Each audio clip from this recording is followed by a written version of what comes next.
Fluff. You just do what you want, don't you? You don't care about what anybody thinks.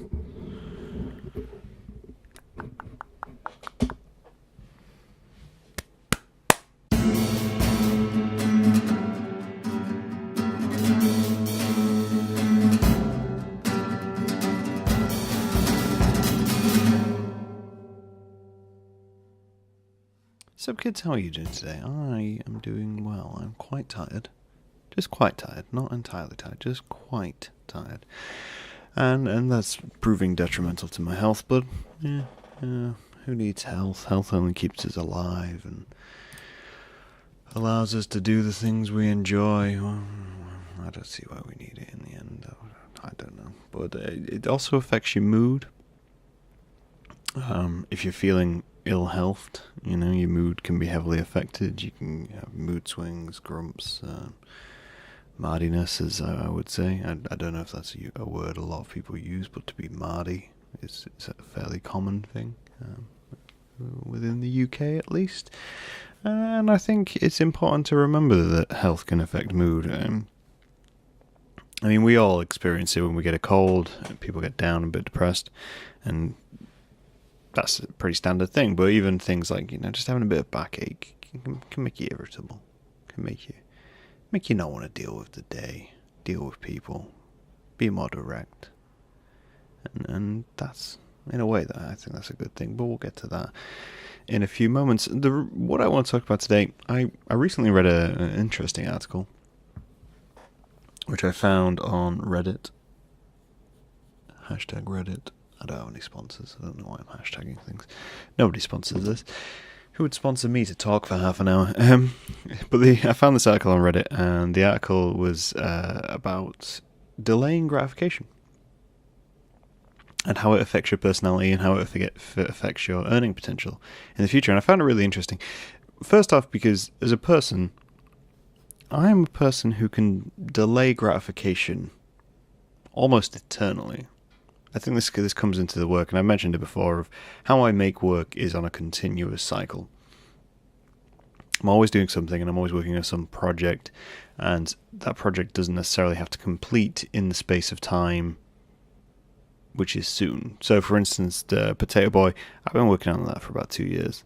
I didn't tell anyone about it for like a year, and then I only recently announced it, and I've got a deadline for it, but it's constantly in motion. It's cycling through, and there's things going on in the background. I've got a book which I'm trying to write. I've got a story which I want to publish, and there's all these little things, and it works in every part of my life. Like food.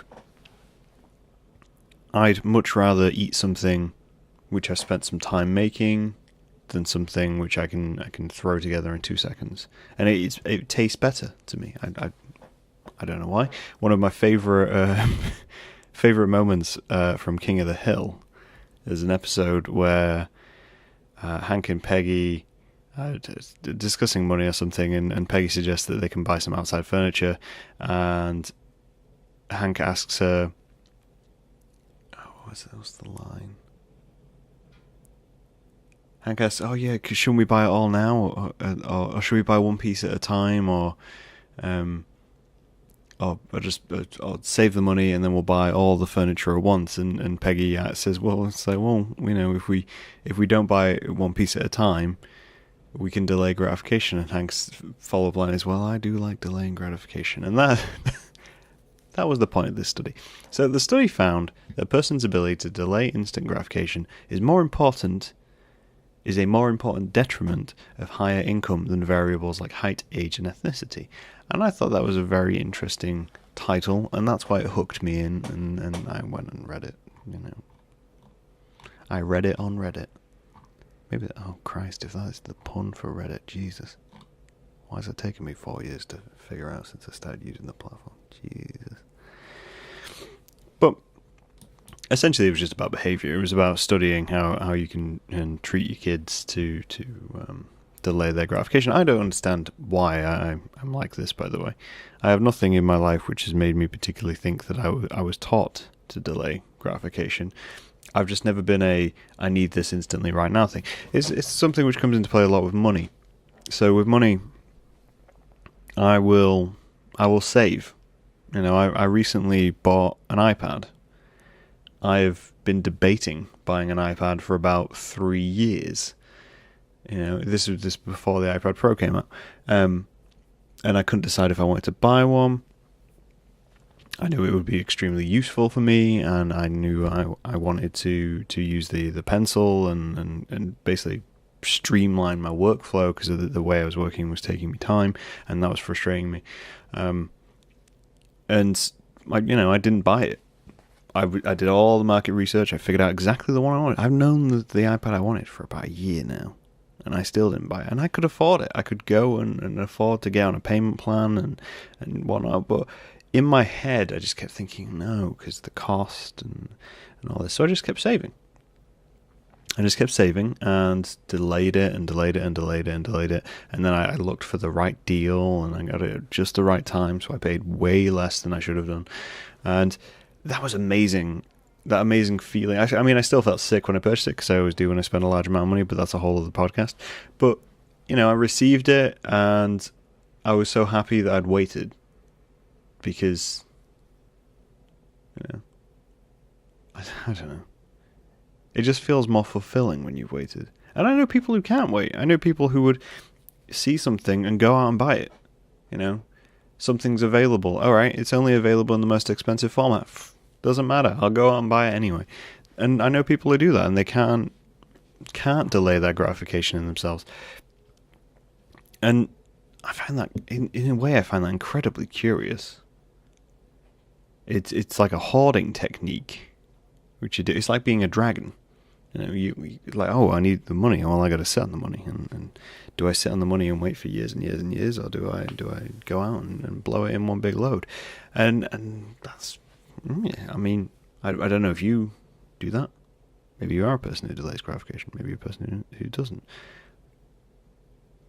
But it's kind of neither here nor there. So I don't know how you teach a kid to delay gratification. I imagine at some point there's been a very significant moment in my life with my parents which will have taught me this. I mean, they may have taught me to save money as a child, but then even as a kid I was good at delaying gratification. I could wait for months to get something, to see something. I'm a very relaxed person anyway, but I was taught patience. Patience was a huge thing in my house. This whole idea of being bored, and this whole idea of just waiting things out and chilling out, that was hugely important in my parents' household. And I think it would be if I had a household, is that idea of patience. And I guess it's because in patience I relate to selfishness, and that's something which I've completely despise. I mean, everyone has a level of selfishness, but when I see selfish behavior, it turns me off. That's the way to word it. It turns me off. I'm much more open to someone who is open to help others, and it's the same with kind of approaching people about problems as well. To me, it is selfish. It's selfish first off for yourself, and it's selfish first off for the other person, against the other person, to not deal with something. I'll picture a situation. So if you've got a problem with someone, for whatever reason, you don't want to be around them, they've upset you, they've wronged you in some way, you go talk to them, or I go talk to them, because I'm a very straightforward person. If I feel like there's a chance the situation can be resolved, or we can discuss and have a dialogue, I'm happy to talk to anyone. I mean, that's the whole idea behind the old podcast. I'll happily go talk to anyone, and I'll discuss the problem with them. I'm open to discussing the problem with them. I don't feel uncomfortable doing it, and even if it's going to be awkward, that's something I'm very clear on. I will go talk to them, because I feel like that it's my responsibility to do that. Because if not, I'm being selfish in that all I really want to do is I want to hold on to that resentment. If I don't, I'm selfishly going, well, no, they'll never understand my problem. They'll never understand me. We can't deal with this situation. Well, I guess I'll just keep it to myself and be angry all the time. That's pointless. You're being a martyr to yourself. It's the same with anything, when you get people on social media and they're being passive aggressive about things. It's really... It's like faux delaying gratification because, the common face social media, if you're this kind of person, and that'll be the post you'll see on social media, and then 100 people will come, oh, what's wrong? It's because they want instant gratification. They want that instant, talk to me, it doesn't even matter, they'll just blow the situation out of proportion. I realise there's a lot of like random in that whole sentence.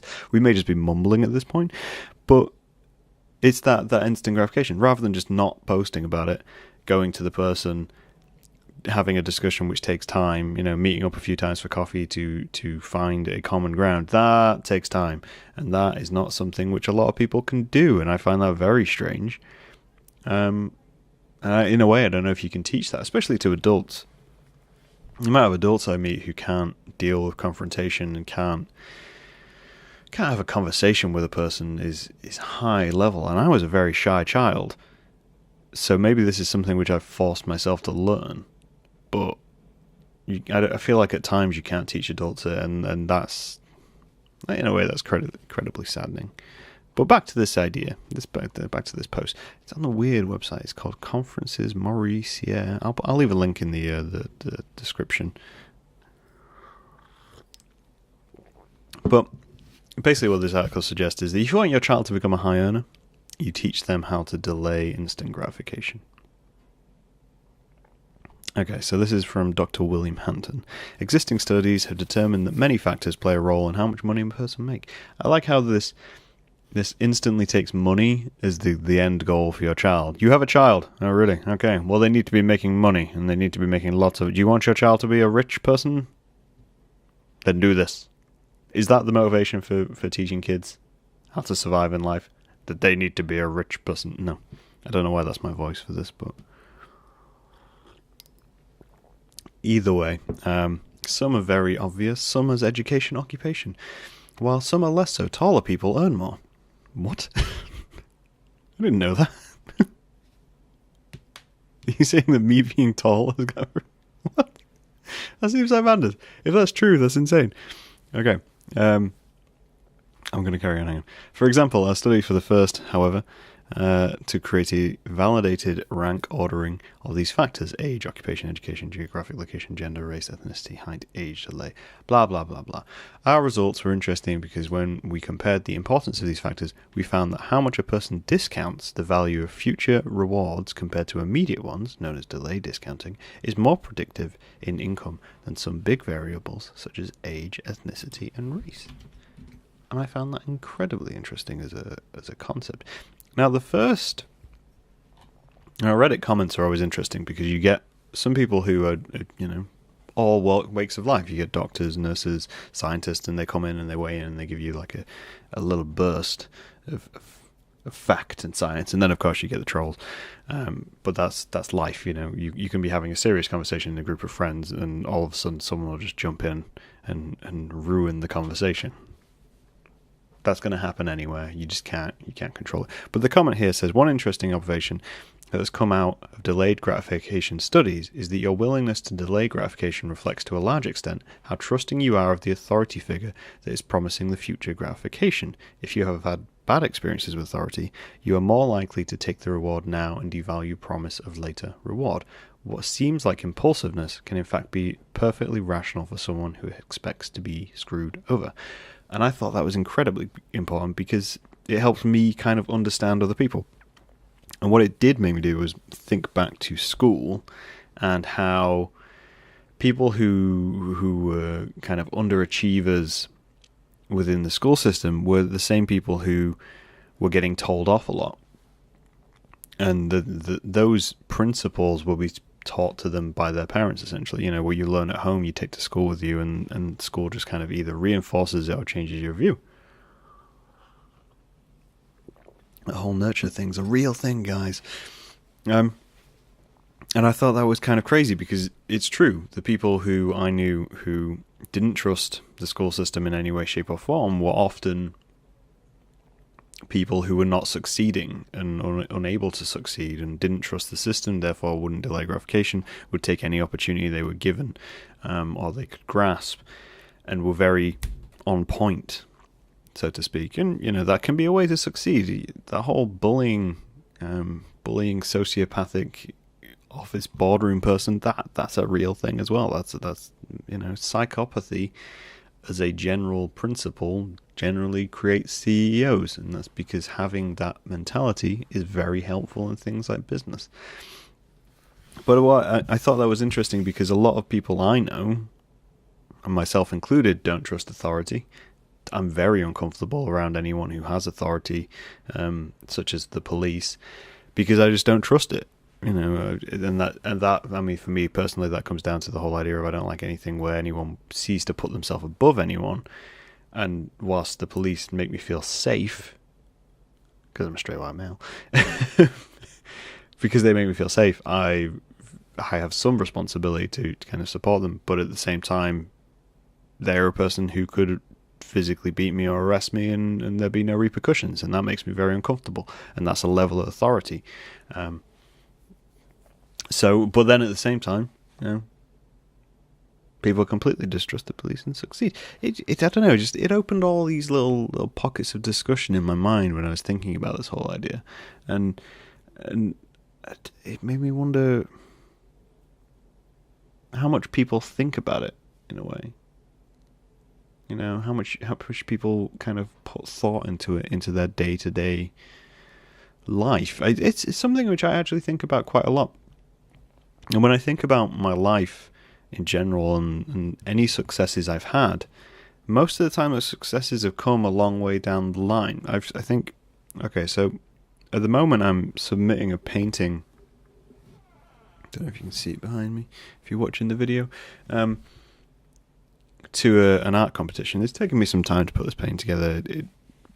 It always does. I work in mixed media when I paint, so it's multiple layers kind of combined, which requires usually a day at a time to do. You put a layer down, you got to let it dry. Put a layer down, you got to let it dry, and that's how I create paintings. And when I think of the work I create, it's all stuff which takes a lot of time. A lot of chipping away at it slowly, gradually, because if I did it in one day, it wouldn't be as good. And I know it wouldn't be as good because I've made work in a day and it's not been as good. And there's something to be said for those brief moments of inspiration where you can pump out something and be like, yeah, that's the one, woo! But most of the time, it's not even like a lot of planning. It's just wanting to take your time with it, enjoy the experience of doing something. And maybe that comes into it. If you don't enjoy the experience, you're less likely to want to kind of get through it. But I can apply that to all areas of my life. Any company I worked for, getting to where I wanted to be took time. I worked in a kitchen when I was very young. I say very young, makes me sound like I was like 6 in a kitchen year. No, I was like 15, 16. So I was like 16 years old or so. Maybe I was 17. I was in college. Either way, I was there. Started as a KP, which is a kitchen pot. You wash pots, make desserts, that kind of thing. Desserts being just ice cream in a bowl. And you do that, and you kind of go out your way, and then I became a cook. And then I was gradually a cook, and was a cook for a long while, and I could have gone further if I wanted to, and decided not to. In the end, I decided to leave that company. And that took time. I wasn't instantly like, oh, I'm a cook, therefore I should be head chef. I should be going after this. I should be aiming for this. I've never aimed in careers for anything because I've just been enjoying the situation. What mainly drives me in careers is money. If I can get more money, then I'm more likely to aim for something because, I'm a whore. I will do anything for money. Okay.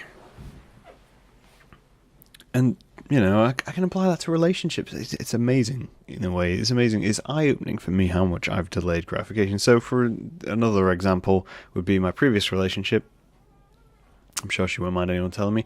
So my previous relationship, as you all know, I say as you all know, you're very in depth on my life right now. No, as you all know, we were going out for like 6-7 years, 5-6 years, even.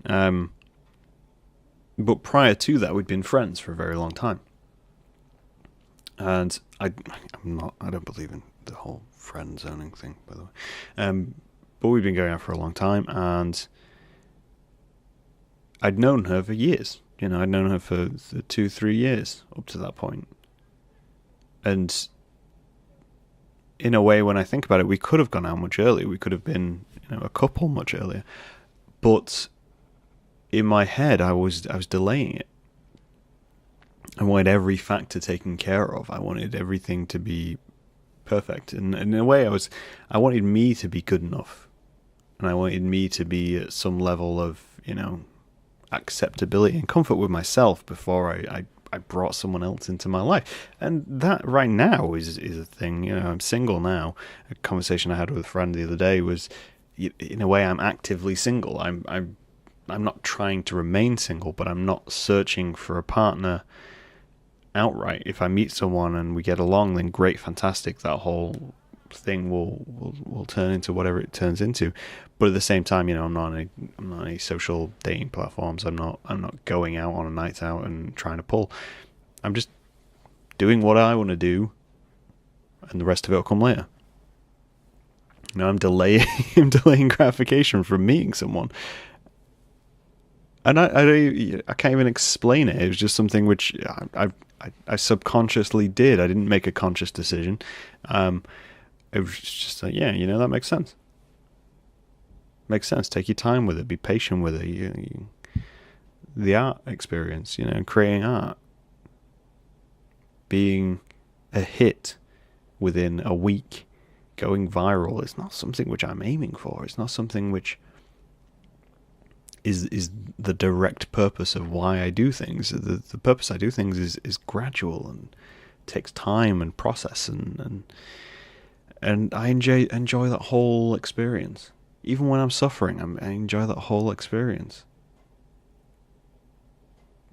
It's being part of the process rather than the product, I guess. I guess that's how I would word it. And I find it much more interesting to be part of the manufacture than part of the praise at the end. Praise makes me extremely uncomfortable.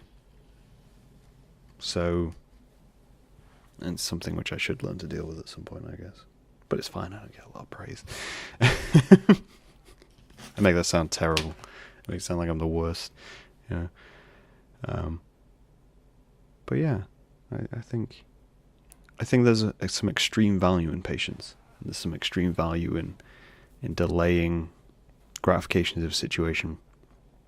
And if you can teach your kids to delay gratification and to be patient, one of the great ways to do it is to teach them to save money in order to buy something what they would like. That's a fantastic way because they feel more connected to the product in the end.